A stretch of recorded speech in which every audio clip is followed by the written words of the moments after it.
In Luke's Gospel, Jesus uses a phrase that many Christians never pause over. He calls a specific period in history the days of vengeance, and he says it is the time when all things which are written would be fulfilled.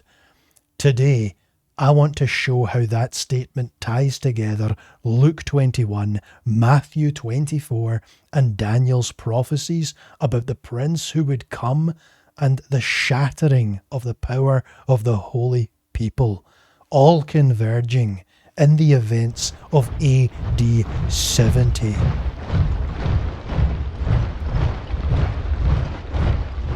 And when ye shall see Jerusalem compassed with armies, then know that the desolation thereof is nigh.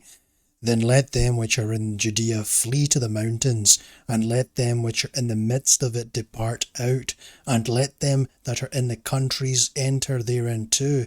For these are the days of vengeance, that all things which are written may be fulfilled.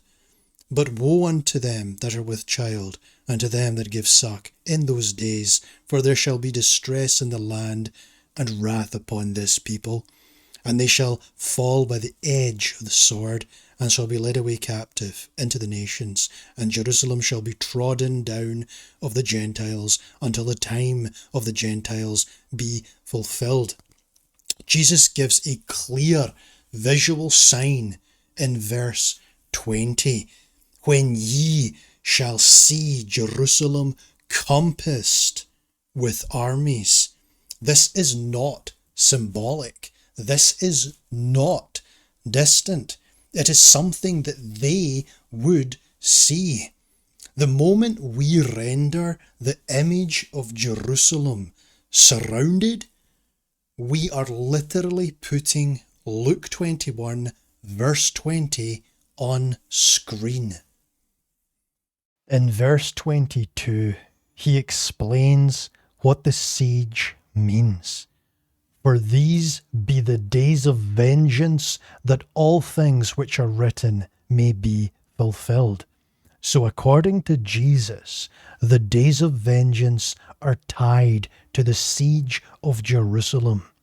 Those days are when all things written in the prophetic scriptures reach their fulfillment. This is covenantal, not random.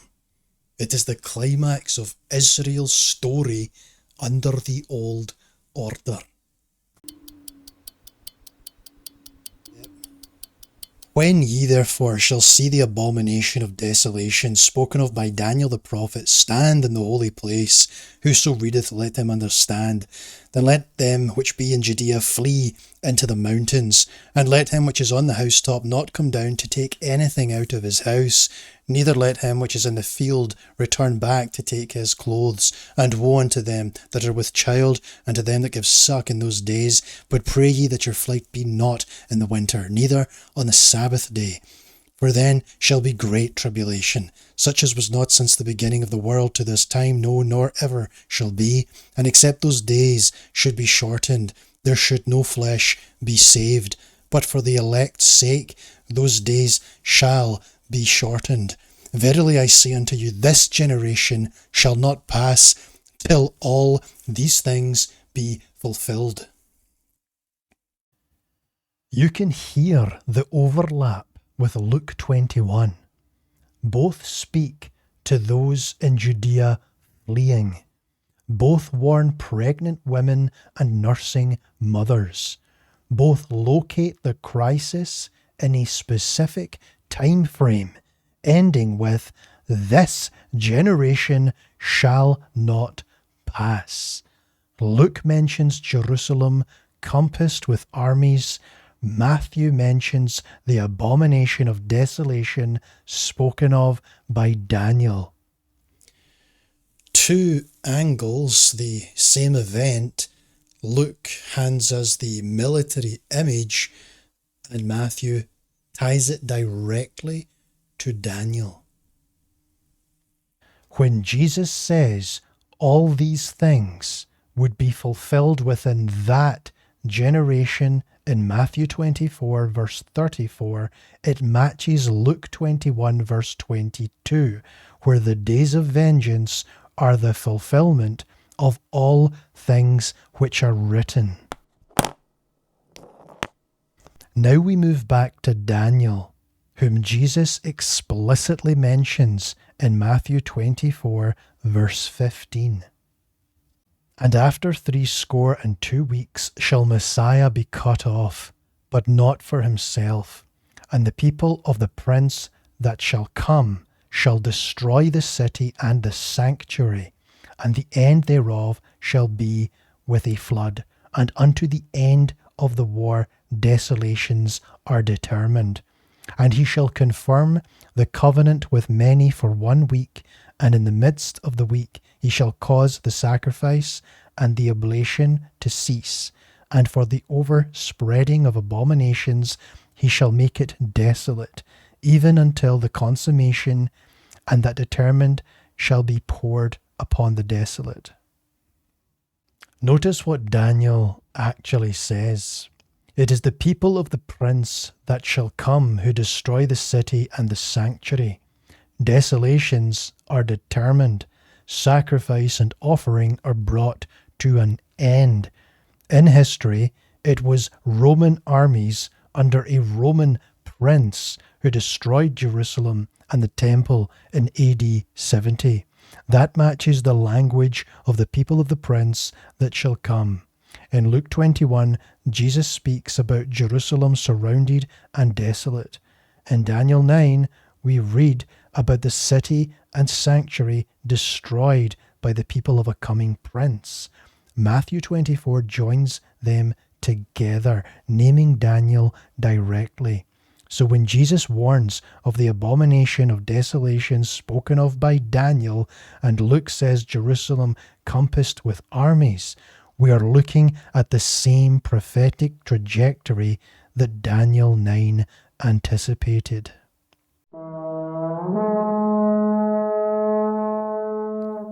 And I heard the man clothed in linen, which was upon the waters of the river, when he held up his right hand and his left hand unto heaven, and sware by him that liveth for ever, that it shall be for a time, times, and an half. And when he shall have accomplished to scatter the power of the holy people, all these things shall be finished. In Daniel 12 verse 7, the end is tied to a specific outcome. And when he shall have accomplished to scatter the power of the holy people, all these things shall be finished. In a first century context, what was the power of the holy people? It was not vague spirituality. It was their covenantal system, temple worship, sacrificial economy, priesthood, and national structure. When Rome destroyed the temple and crushed the city, the power was scattered. The old covenant machinery could no longer function. The law's visible framework had been removed. Compare the wording. Daniel 12:7 says that when the power of the holy people is scattered, all these things shall be finished. Luke 21:22 says that in the days of Jerusalem's siege, all things which are written shall be fulfilled. Matthew 24:34 says that all these things would be fulfilled within that generation. Different phrasing, same conclusion. The prophetic story is aiming at a covenantal end in the first century, not an open-ended delay spanning thousands of years. So let us gather the key points as we look at this visual of Jerusalem surrounded. Luke 21:20-24. Jerusalem is compassed with armies. Jesus calls this the days of vengeance and says It is when all things which are written are fulfilled. Matthew 24:15-22 and verse 34. The disciples are told to flee Judea when they see the abomination of desolation spoken of by Daniel. Jesus promises that all these things will occur within that generation. Daniel 9:26-27. The people of the prince that shall come destroy the city and the sanctuary, bring sacrifice and offering to an end, and complete the desolations that were determined. Daniel 12:7. When the power of the holy people is scattered, all these things shall be finished. All of this converges on the events leading to AD 70, when Rome surrounded Jerusalem, tore down the temple, and brought the Old Covenant world to its final crisis. When Jesus said these were the days of vengeance, he wasn't talking about some random future period. He was talking about the climactic judgment upon Old Covenant Israel, anchored in real history. The siege of Jerusalem is not a side note.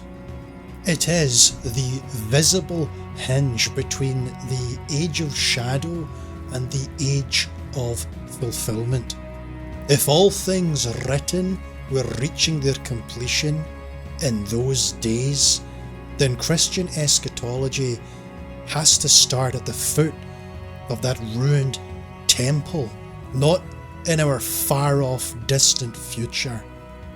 We live in the victorious age. That is the truth, and that is the truth that we have to live in. Hallelujah.